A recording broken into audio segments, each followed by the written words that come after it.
만약에 여러분들이 뭔가 틀렸다 하면 이걸 어떻게 고칠 수 있느냐. 예를 들어서 주소가 잘못됐다 하면 이런 식으로 할 수 있다는 거죠. sudo nmcli connection modify letbm1s 하고서 ipv4.address 223.194.165. 저 같은 경우는 이제 150인데 뭐 잘못 썼다면 이런 식으로 150 이렇게 해주고 이렇게 고치면 되겠죠. 그리고 나서 이것을 적용하기 위해서는 다시 sudo nmcli connection up 해서 랩 다시 bm1s 이런 식으로 다시 이제 적용해주면 된다 하는 거고요.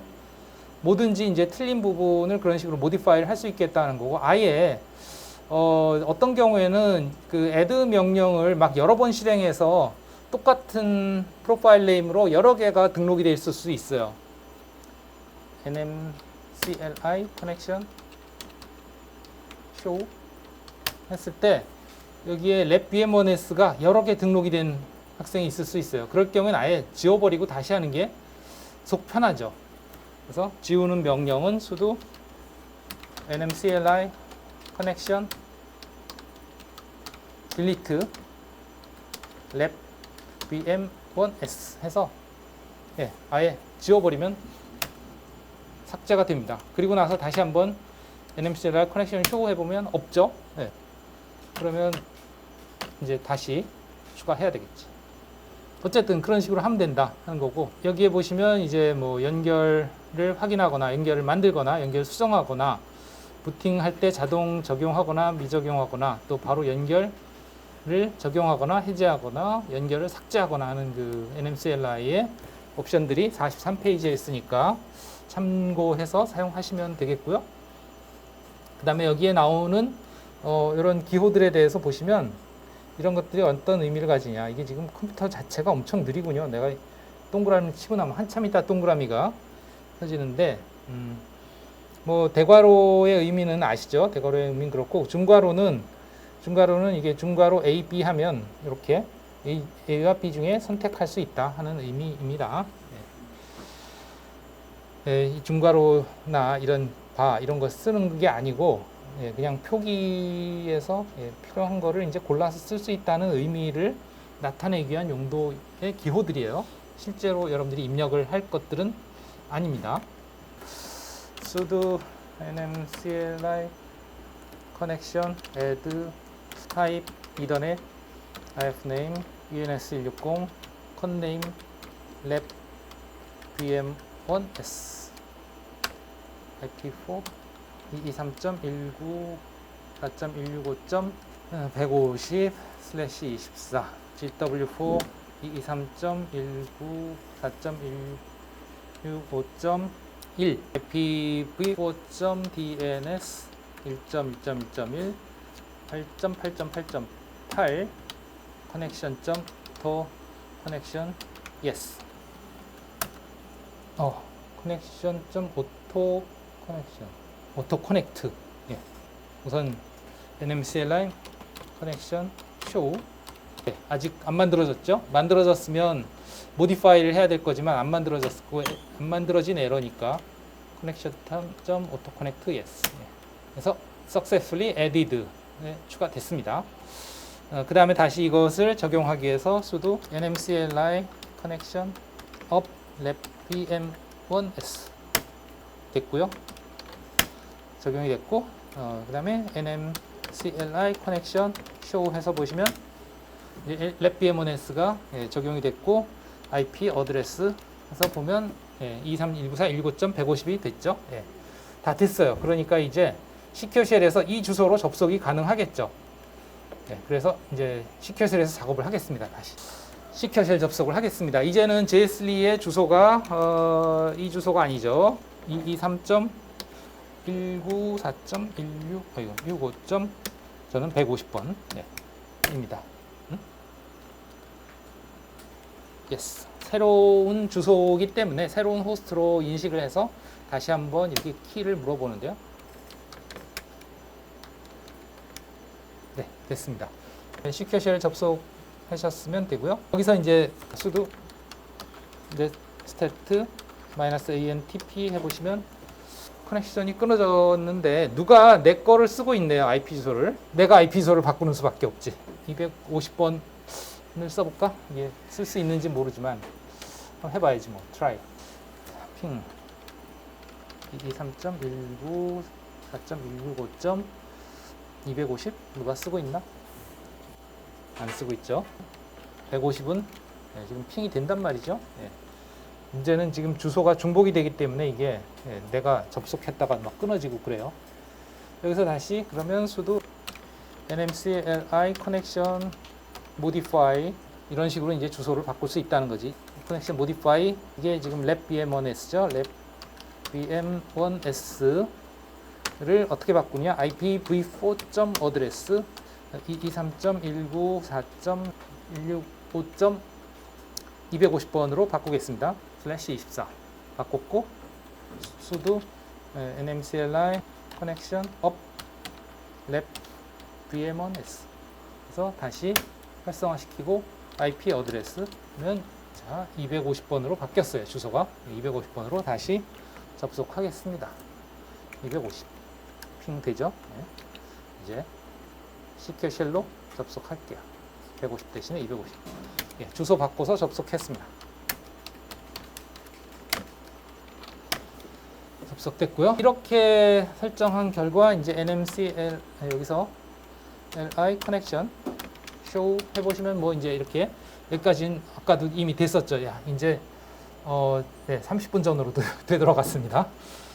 여기서 이 설정 프로파일에 해당되는 키 파일이 저장이 되어 있는 걸 확인할 수 있어요. 어디에? ls-la etc 밑에 네트워크 기억나죠? 매니저 밑에 시스템 커넥션 디렉토리 밑에 있죠. 커넥션즈든가 커넥션인가 스펠이 틀렸군요. 네트워크 매니저가 네트 보면 labvm1.nm connection이라는 파일이 만들어졌어요. 그죠? 이게 지금 오늘 만들어진 거죠. 여러분들이 그 nmcl connection add 해서 만들어진 거예요. 그래서 이 파일의 내용을 보면 얘도 만약 이것도 마찬가지로 이렇게 퍼미션이 주어져 있기 때문에 sudo cat etc 밑에 네트워크 매니저 밑에 시스템 커넥션 밑에 랩 바쁘니까 탭으로 완성하겠습니다. 그래서 보시면 여러분들이 설정한 설정 내역이 들어가 있습니다. 그래서 ID 이것이 이제 프로파일 네임이죠. 여러분들이 커넥션 add 했을 때 컨네임으로 지정해 준 거고요. 그다음 UID가 이제 이 그 설정 프로파일에 해당하는 고유 ID, 그다음에 타입이던의 인터페이스 네임 160, 그다음에 요 타임스탬프라는 거는 최종 그 사용된 시간이 되겠습니다. 이게 업하면서 최종 사용한 시간, 이 프로파일이 적용된 시간. 그다음에 주소, DNS 게이트웨이 이게 여러분들이 설정한 거죠, 그죠? 그다음에 이제 메소드 매뉴얼 이거는 따로 설정을 하지는 않았지만 이렇게 이 값들을 수동으로 지정을 해주면 자동으로 이제 이게 메소드 매뉴얼이 되는 거죠. 네, 뭐 이런 것들을 확인할 수 있겠다 하는 거죠. 알겠죠? 네. 물론 이제 이 파일의 내용을 고치면 그러면 다음에 부팅 될 때는 그 고친 대로 적용이 될 거예요. 왜? 어차피 시스템이 부팅이 되는 과정에서 이 프로파일을 불러오거든요. 그러면 이 파일의 내용이 변경되면 그 변경된 걸 불러오겠죠. 그죠? 근데 뭐 그렇게 하는 것보다는 nmcl connection modify 명령어로 하고 connection up해서 적용하는 것이 좋다 하는 거고, 방법은 그 고쳐도 된다. 여기 비교해 보시면 이 파일의 내용을 고쳐서 편집을 했을 때는 바로 적용을 하려면 이 두 단계의 명령이 필요하다. nmcl connection reload labvm1s 한번 해주고 그 다음에 connection up 해서 활성화 시켜주고 고친 내역을 릴로드 한 다음에 업을 해줘야 된다. 그냥 modify로 고쳤을 때는 그냥 업만 하면 된다. 요 단계가 하나 더 들어가는 거죠. 44페이지에도 다양한 그 수정 방법에 대해서 있으니까 확인해 주시고 해봤고 이제 VM2도 그런 식으로 하시면 되겠고요. 지금 하지는 않겠습니다. 일단 뭐 네트워킹이 잘 될 테니까, 물론 여러분들 컴퓨터와 VM 간에도 됐었죠. sudo nested -antp 해서 연결 상태를 확인해 보면 2319415 이게 3개나 연결이 생겼지? 지금 아까 그 연결 실패했던 것들이 PTS0 터미널, PTS1 터미널, 얘네들이 그냥 프로세스가 남아 있어요. 실제 연결은 끊어졌는데, 아까 그 IP 주소 충돌 때문에 끊어졌는데 그게 남아 있고, 지금 이게 내가 접속한 거죠. TTY 명령 내린 터미널입니다. PTS2 터미널. 이러면 이 프로세스를 죽여버리면 됩니다. 죽이는 명령은 kill이에요. kill. 어느 게 어느 터미널인지는 여기에 터미널은 안 나와 있는데, 뭐 제일 이게 낮은 거겠지. 제일 큰 게 3242, 3282를 죽이겠습니다. 3242 수도록 할까요? 관리자로서 죽였고요. 3282 킬 명령이 프로세스를 죽이는 명령이고요. 그 결과 sudo nested -antp. 예, 지금 이제 establish가 해제되면서 fin wait, 이건 종료를 대기 중인 상태입니다. 거의 좀 있으면 이제 종료될 거예요. 어쨌든 네, 이렇게 지금 현재 연결된 것은 보면 31 여기 요것이다 하는 걸 알 수 있죠. 주소가 이제 공인 IP 주소로 바뀌었죠. 그다음에 이제 뭐 여러 가지 해봤으니까 뭐 게이트웨이도 설정이 돼 있고, 그다음에 네임 서버도 잘 설정이 돼 있으니까 ping -3번 3번만 www.google.com 이렇게 하면 네임 서버 설정이 돼 있느냐, IP 주소를 제대로 받아오느냐, 그다음에 원격에 있는 구글 컴퓨터로 연결이 되느냐 다 테스트가 가능하죠. 예, 잘 되고 있다 하는 겁니다. 예.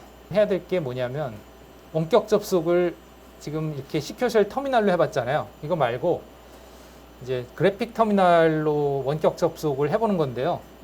그래픽 터미널 원격 접속을 하기 위해서는 XRDP라는 서버 프로그램이 필요하고요. 그거를 설치를 해줘야 됩니다.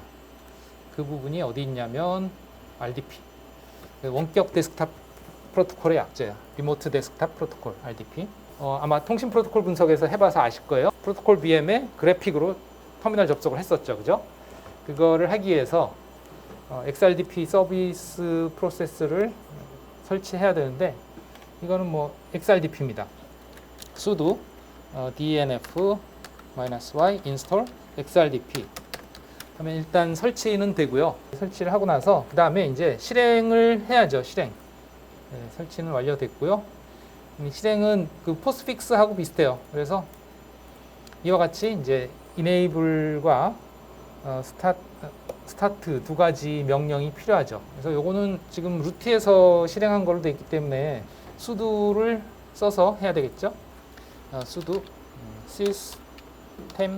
systemctl이라는 코맨드를 써서 enable, 요게 이제 그 서비스를 부팅할 때마다 자동으로 실행시켜줘라 하는 거예요. XRDP. 그 다음에 sudo systemctl start, 지금 바로 실행해라. XRDP. 이렇게 하면 지금 바로 실행돼요. 이 두 개를 합친 명령이, 즉 부팅할 때마다 자동 실행해라, 그리고 지금 즉시 실행하라, 이걸 두 개를 합친 명령이 sudo systemctl enable -now XRDP입니다. 이 -now 옵션이 enable 하면서 동시에 지금 스타트를 해라 하는 의미예요. 그러니까 이 두 개의 명령이 합쳐졌다 보시면 되겠고요. 어쨌든 그러고 나면 이제 시스템, 이거는 sudo 필요 없고요. 확인하는 명령이기 때문에 스테이터스에서 XRDP 하면 XRDP가 실행 중인지 확인할 수 있습니다. 아이고, 시스템 S가 빠졌습니다.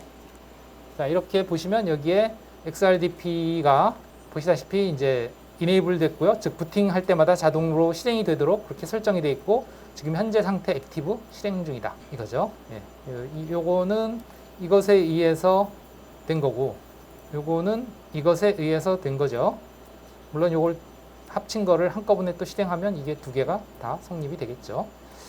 네, 그 다음에 여기에 지금 이렇게 라인 1에서 17 해서 나오는데, 스페이스바를 누르면 그 다음 라인 볼 수 있고, 엔드가 나오면 Q 해서 빠져나올 수 있습니다. 지금 요거는 이제 XRDP의 상태를 보여주고 있고요.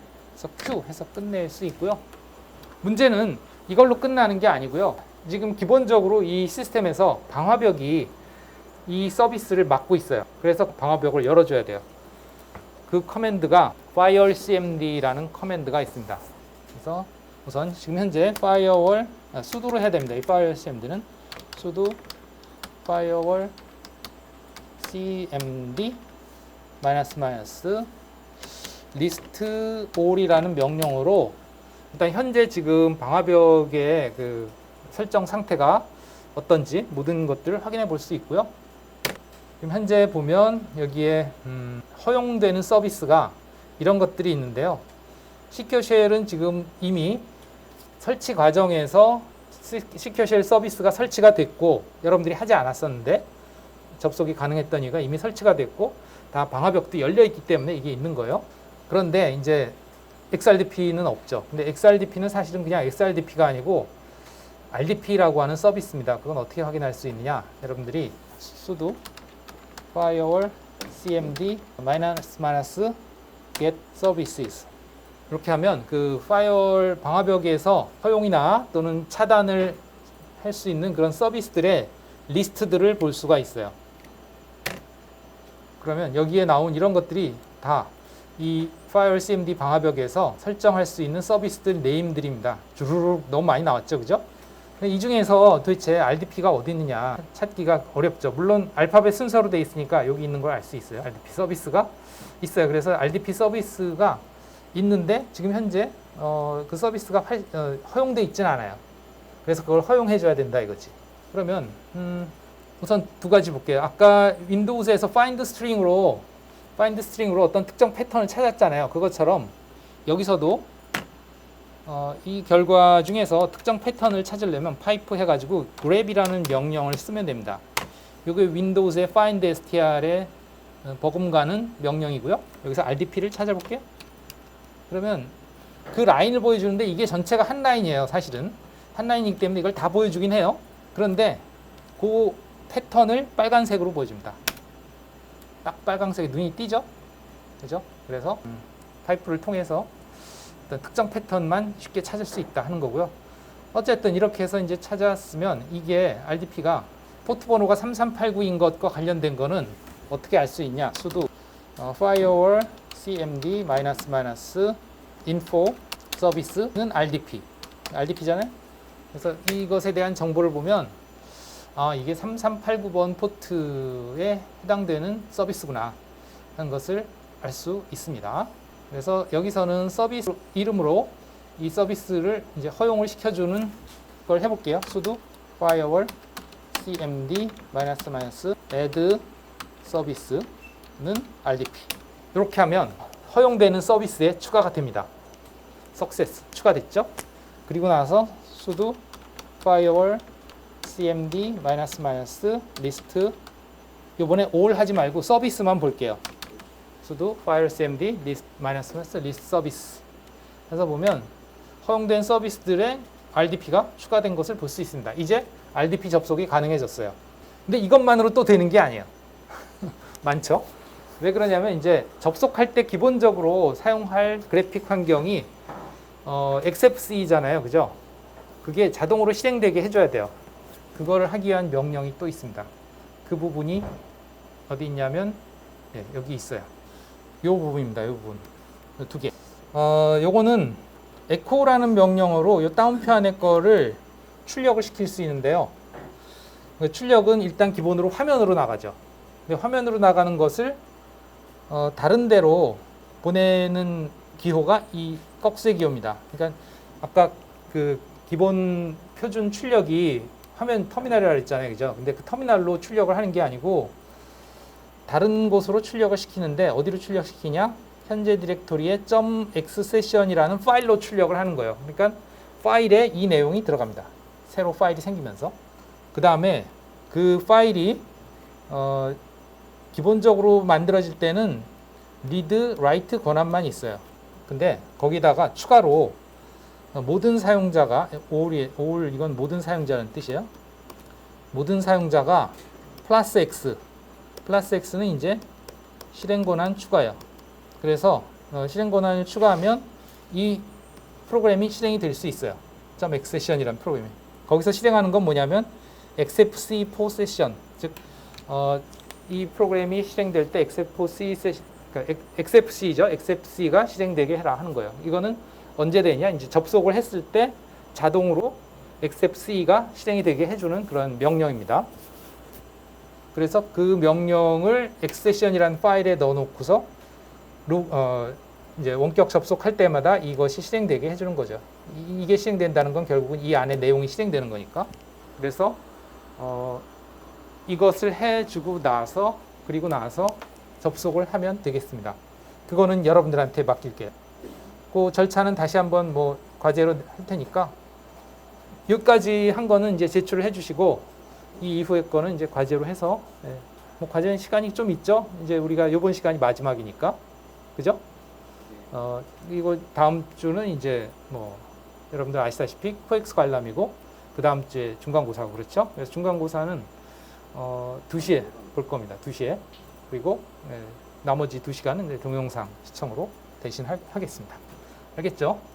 그래서 중간고사는 뭐 지금까지 한 것들을 뭐 다 리뷰하는 시기다 이렇게 보시면 되겠어요. 그래서 1장에서는 이제 좀 이론적인 내용을 많이 했죠, 그죠? 리눅스에 대한 뭐 그 개념부터 시작해서 자유 소프트웨어라든가 뭐 그런 그 기본적인 리눅스가 탄생하게 된 배경이나 원리, 뭐 개념, 뭐 히스토리, 또 뭐 리눅스의 다양한 특성 또는 뭐 어떤 그 리눅스의 운영 체제의 구성 요소, 그들의 역할 뭐 등등 뭐 여러 가지 했었고요. 그게 1장이었고 그 다음부터는 이제 실제 설치 과정부터 해서 이제 다양한 설정이라든가 또는 뭐 확인이라든가 여러 가지 그 명령어들 리눅스에서 사용하는 명령어들 이런 것들을 해봤는데 이제 뭐 그냥 외우는 것도 있겠지만 주로 내가 어떤 작업을 하려고 한다.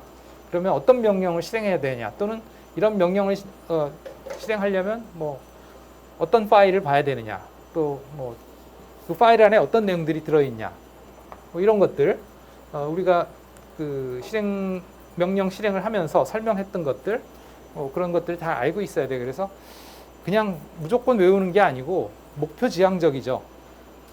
뭘 할 수 있느냐 내가 이걸 하려면 어떻게 해야 되냐 뭐 이런 그런 뭐랄까 좀 실질적인 그런 측면에서 여러분들이 잘 이해를 하고 있어야 될 거고 문제들도 마찬가지로 통신 프로토콜에서 그런 것처럼 서술형은 없고요. 대부분 단답형이에요. 그래서 명령 라인이 주어지고 예를 들어서 명령 라인의 일부를 채워 넣는다든가 또는 뭐 어떤 파일의 내용이 주어지고 그 파일의 내용 중에 일부가 채워져야 된다든가 뭐 아니면 그 파일의 그 내용 중에서 이것이 무엇을 의미하는가 뭐 그런 것들 뭐 다양한 것들을 단답형으로 물어보니까 지금까지 했던 것들을 잘 숙지를 하고 다시 한번 뭐 안 되는 것들 해보고 그렇게 하시면 도움이 많이 될 겁니다.